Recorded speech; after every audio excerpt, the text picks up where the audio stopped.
If you drop a leaf into a river, where's it going to go?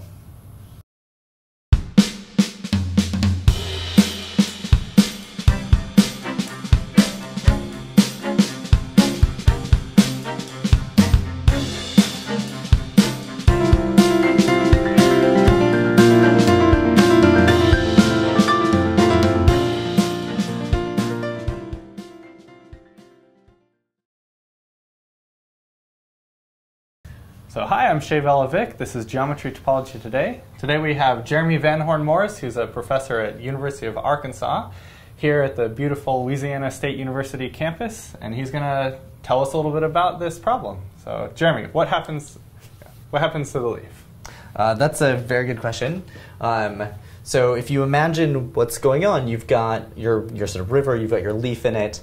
You can see that at every given point you've got or as the leaf is moving through, you've got two pieces of information you want to keep track of when you're doing this. You've got the position of the leaf as it's moving along the river, and you've got the velocity, the direction and the speed that it's traveling in. I see. And so this is an interesting question in many different areas, but we want to sort of take it and turn it into, or maybe history has taken it and turned it into a question that's more related to topology. And one of the ways this happens, well, if you think about, you've got your river here, you've got your leaf flowing through it, you're looking at your point. The point's going to give you sort of two dimensions that you can pick out. So these are like the two sort of dimensions in space, like my x position and my y position. Exactly, yeah. You may be used to thinking about sort of graphs as being, an x and a y. This is all of the points in the x and y plane, and we're thinking about the point is actually sort of moving around as it can. There's two other directions or pieces of information you want to keep track of, and that's how fast it's moving in the x direction and how fast it's moving in the y direction. And those two things together will give you how fast it's moving in general and the direction in which it's traveling. I see. And it turns out that really we don't care too much about how fast it's going through its paces through here. We really care about which direction it's going to go. That's telling you the general behavior of the leaf and where it's going to end up. So if my leaf is sitting at some particular point in the river, we only care, is it traveling this way or this way? That's right, or this way, or this way, or this way, or this way. Yeah, all of those are different directions. Okay. So how does this turn into the type of problem that you study as a mathematician? Well, you can actually sort of keep track of all of this information in one three-dimensional picture. So if you want to remember both position and the direction, you need another parameter that's going to keep track of what's going on. And this parameter and the way that it fits into a three-dimensional picture give you something called a contact structure. So you can translate this understanding, or encode it, perhaps, is a better way to say this, in something called a contact structure. So what is a contact structure? Well, contact structures are somewhat complicated, and maybe the best way to look at them is with some very complicated calculus. So we as mathematicians like to take very complicated objects and try and build simpler things to understand them. And so the tool that I use to understand contact structures is a very visual tool called an open book decomposition. All right. Can you show us what an open book looks like? So the reason it's called an open book is that it looks very much like you took a book and you opened it up and you glued the front page to the front cover to the back cover, and you just see all of the pages sticking out from here.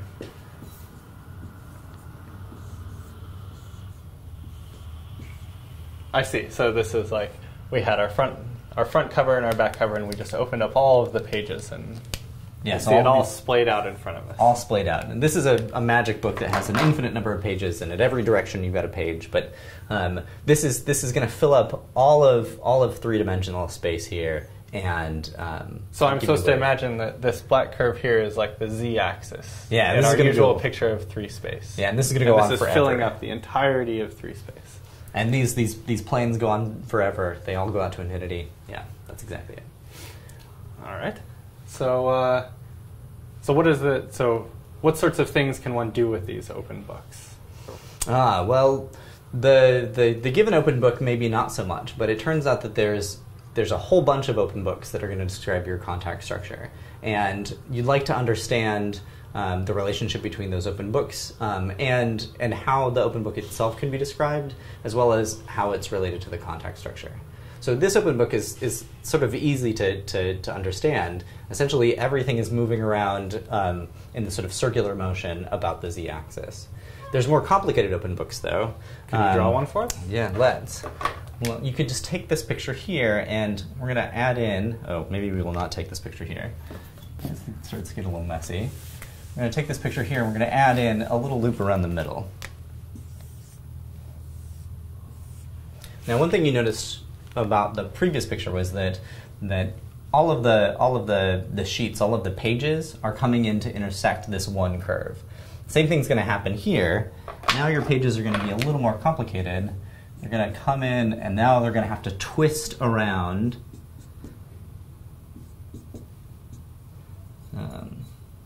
And then you're going to sort of turn and come under.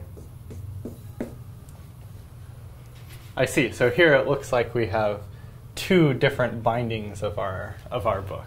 Yes, so excellent introduction of the terminology there. So when you close up the open book, the binding itself is the thing that all of the pages are going to come out of. So these we call the binding components. And this one now has two components in its binding. And again, you see that there's some rotational symmetries about this, that if I spin this around, you can actually fill up everything. And outside of this little neighborhood in the center, the pages you had before are going to remain the pages. And I see. So this sheet is going to come all the way around just like before, but in the center here, we have these little strips that are going to do something similar, I guess? Yeah, they really do just spin around, but they're these corkscrews that happen. And if you drag the corkscrew all the way around, it has a symmetry, maybe sort of like a ballerina that you see in those sort of music boxes. It's sort of twisting and fills up everything as it goes through. I see. Okay, so we want to understand what this is actually doing. So two things I want to point out. One is this is really, as a shape, it looks exactly the same as this picture here. So is that like if I were to take some scissors and cut along here and untwist this little band? Exactly. So if we take, actually, so we're going to do this. If we were to, it's I don't know, for my visualization, it's easier to go this way. It's easier to say if I cut along here and I twist, I can see that I get this picture here. And the idea is going to be that your twisting is going to happen coming around over here and to the back. So this area here really is this area, and then you twist as you come around. Okay. So we want to understand the dynamical picture on this side of things. If I think about a point, it's going to be pushed around by the open book, and it's going to come back someplace. I see. So it doesn't necessarily just come back to itself? Depending on what we're requiring it to do, not necessarily. Now, the description that I gave you before, where points are just rotating around in a circle, in that case, they really do come back to themselves. Is that back when we didn't have this second component to our binding? Exactly. When we try to associate this to a context structure, we need to make a new kind of dynamics where all of the points on our binding are remaining fixed. So we're gonna see if we can encode that as in some sort of dynamical picture for the page here. Okay, so here's what we're going to see. We're going to take this idea again. Now let's expand on the idea we just talked about, that if we spin this around, that everything comes back to itself. The only problem with that was that points that are on this binding component here spin all the way around and come back. Now, if we want to fix this, we would sort of think about taking these points and sliding them back to where they started. And it turns out that what we really care about is a very floppy version of the dynamics here. And it's floppy enough that if I tell you where this curve gets sent to, this arc, wherever this gets moved to, that's going to determine the kind of dynamics that we're interested in when we're talking about the open book. So let's see where that actually goes. Well, before we had it just coming back to where it started, but now we're going to have to slide it around, all the way back around so that this endpoint ends up where it is. So that once we've swept this thing all the way around, in order to have these 2 points remain fixed, this curve is going to have to actually trace some strange path through this blue page. Exactly. And you can realize it by, just on this page, sliding that orange arc all the way around to where it is. So it's actually going to come all the way back, and then you can see it on the underside here, and then it's underneath somehow, and then it's going to come back over here. Interesting. Maybe this is a terrible picture, but coming in over here to see. Wow. All right, so over here, that means what you've done is just spun around in a little circle like this. And for our description, this is enough to completely tell us what we need to know about this open book and how it gives us a context structure. So are these the only open books that one encounters when they're trying to study these context structures? No, in fact, there's infinitely many of them, and maybe the next one in the family is this guy here. This is called the trefoil, and the fiber is this guy here. I take these two discs and I glue them together. I attach between them these little twisted bands. I see. So kind of like how we added this little band here. Exactly the same band, yeah. And there are other spaces that we're really interested in that have other contact structures on them, and for them there are lots of questions. We know that there should be open books, that there are open books that are on these contact structures, but we don't necessarily know what they are explicitly. Interesting. Well, thank you so much for coming and talking with us. My pleasure. Thank you for watching.